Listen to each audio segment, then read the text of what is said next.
ำข้าวก่อนนาง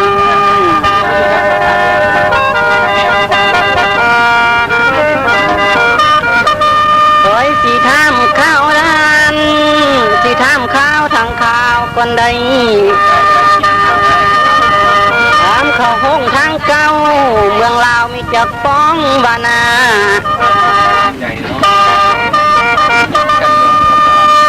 ทำข้าวพวกสหายอ้ายเอ้ยน้องที่มานั่งเล่นล้อมสิมีเทเท่าใดน้อทานเอ้ย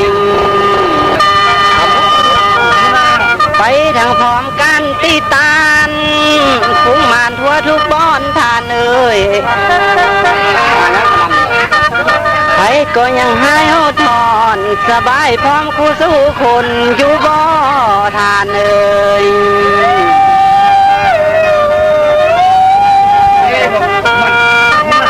คอยยันถูกย่างร้อน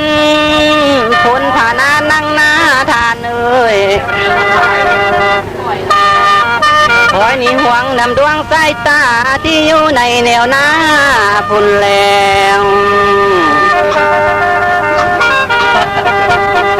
สมหัวใจบ้าวพี่สายอ้ายนี่นา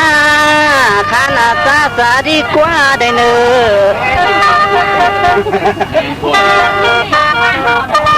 เกิดมาเป็นคนตายนี่บ่มีเมียแก้วสิทนอยู่ท่าสิแพงลาแต่ผู้เดียวนี่แล้วลาเอ้ย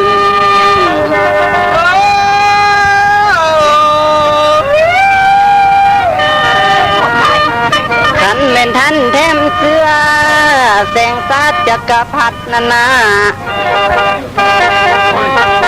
คอยขอตัดสินใจได้แม่นบ่เอามาซ้อนนาน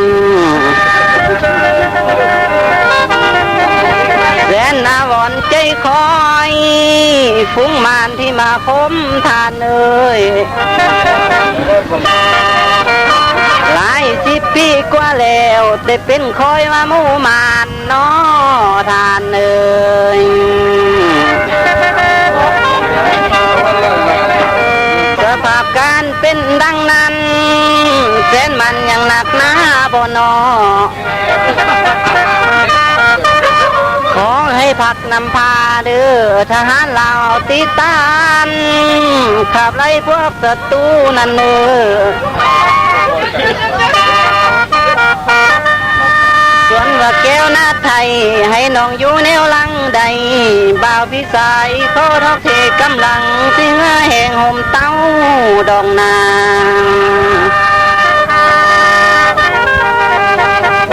ตะลุมบอลกันเขา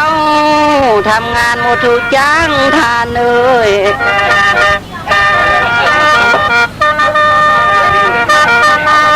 พวกพี่อาย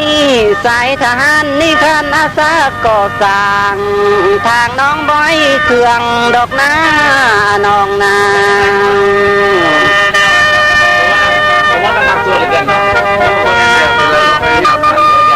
โอ้ยน้อละเอ้ยขันมาเหือนพวงน้องก้าวไว้อยู่เหือนเทปัญญานั่นแล้วขอแถมส้มผ่านเด้อที่ส่งพรมาให้ดองนา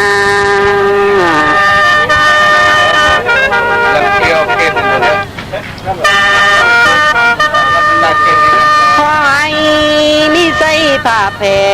อันมานหายพวกศัตรูนั่นเด้อทานเอ้ย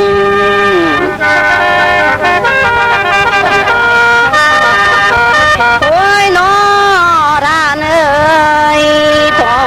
ขับวันแล้วนะต้นล้านลำเขาลาก้อนใดขอไว้ผ่อนทรงให้ทุกท่านผู้นำพาก่อนเนื้อขอให้มีสุขาสำราญเข้มแข็งแห่งกานันทรขอให้นำพาสร้างทุกแขนงสังก้อนันเด้อขอให้สมสนุกจุลวันนำพาสร้างทุกเรื่องงานนันเด้อท่านเอ๋ย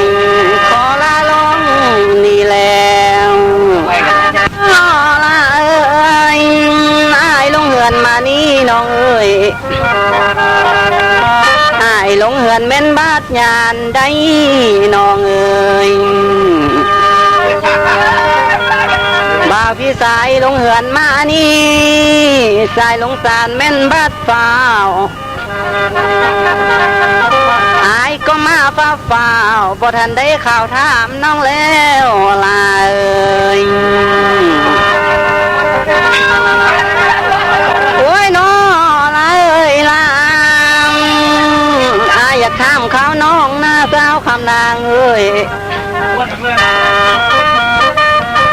ทันมาถามข้าวนำสิถามข้าวทางป้าก่อนใดน้องใด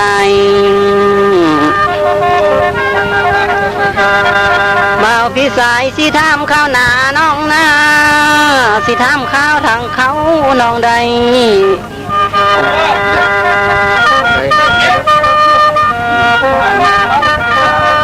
ถามเขาเจ้านาดน้องมีสู้แล้วหรือว่ายังน้อง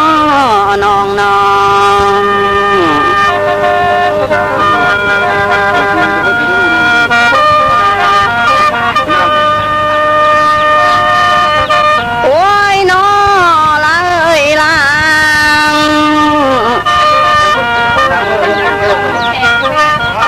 ท่านน้องมีผัวแล้วอายขอลิกตั้งแต่ไกลได้สาวคำนางเอ้ยท่านน้องมีไฟแล้วบ่าวพิสัยขอฟิ่งตั้งแต่ทหารน้องเอ้ยท่านมีสู้อยู่บ้านไอ้ขอต้านเต้ความลมน้องได้ลาเอ้ย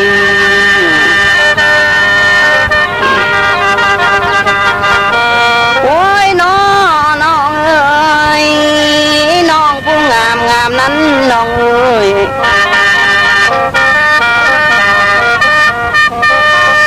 งามดีมาอดลอดเทเดลาเอ้ย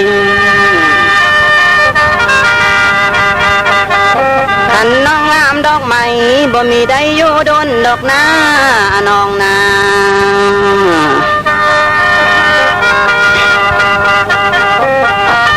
โอ้ยน้อละเอ้ยลางคิดให้ดูต้นสาได้ได้แม่หัดแต่เป็นสายขึ้นน้องเอ้ยบ่มีเผื่อเกี่ยวฟุ้มดอกใดหัดแต่เป็นพุ่มใหม่สิเขือเกี่ยวก็บ่มีได้น้องใด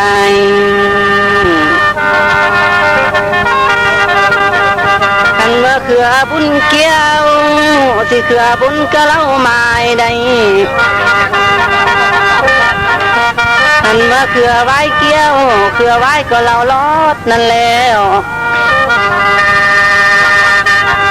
อายจริงก็ลอยสอยสิเขือเกี่ยวก็บ่มีเหลือใจสายเด้น้องเอ๋ย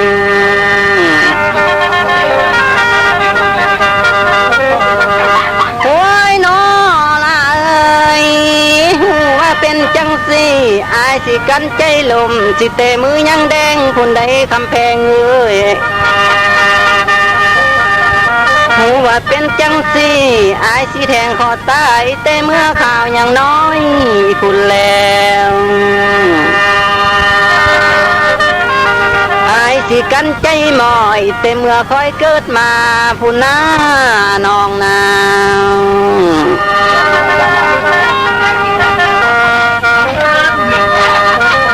โอ้ยน้อละเอ้ยอายเกิดเสียได้เด้อายนี่เคียดให้ฟ้าน้องเอ๋ยสร้างบ่สร้างล้อแน่นสายน้องอายนี่เคียดให้แทนน้องเอ๋ยกันบ่สร้างสิล้อแน่นปั้นเบาสายเดเคียดให้เจ้าพ่อฟ้าบ่สร้างล้อแน่นสายอายเด้น้องเอ๋ยโอ้ยน้อละเอ้ยลางน้องผู้งามนั้นเอาผู้ให้ส่งข้าวอายได้เนื้อคันบ่ส่งข้าวอายเอาได้ บ่มันยืนได้ลา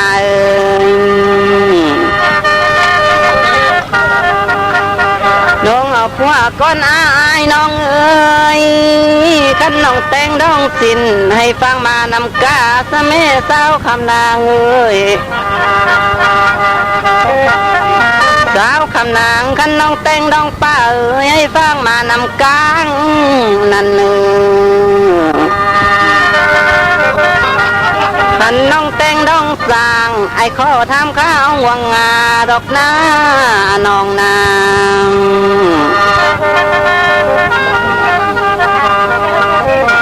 โอ้ยน้องเอ้ยน้องเอาผัวซะแล้วหัวควายบอกกินหญ้าแล้วสาวคำนางเอ้ยสาวคำนางเอาผัวซะแล้วสั่งมาบอกกินเกียงแล้วนางเอ้ยบางเมืองเพียงบ่ลงล้างแล้วน้องเหนือก็ลงลิ้นน้ำอย่าฝ่าแห้งคาดขึ้นเด้อน้องเอ้ยลำโพงการไฟฟ้าจำนวนอุปกรณ์ไฟฟ้าทุกชนิดตั้งอยู่บ้านอนุสรณ์ไซเมืองปากสันแขวงอำเภอคำไซโทรศัพท์02022332566นางอ้อยจำหน่ายเจลสุกี้เจลบาร์บีคิวเจลดาดเจลจุ่มตั้งอยู่บ้านผู้สีเมืองปากสันแขวงอำเภอคำไซโทรศัพท์02022332228ห้านข้าวปุ้นสุขสวรรค์บ้านห้วยเสียดเมืองปากสันโรงงานผลิตข้าวปุ้นที่ได้มาตรฐานแซ่บอีหลีถึงอกถูกใจผู้ที่มาบริโภคโทรศัพท์02028878831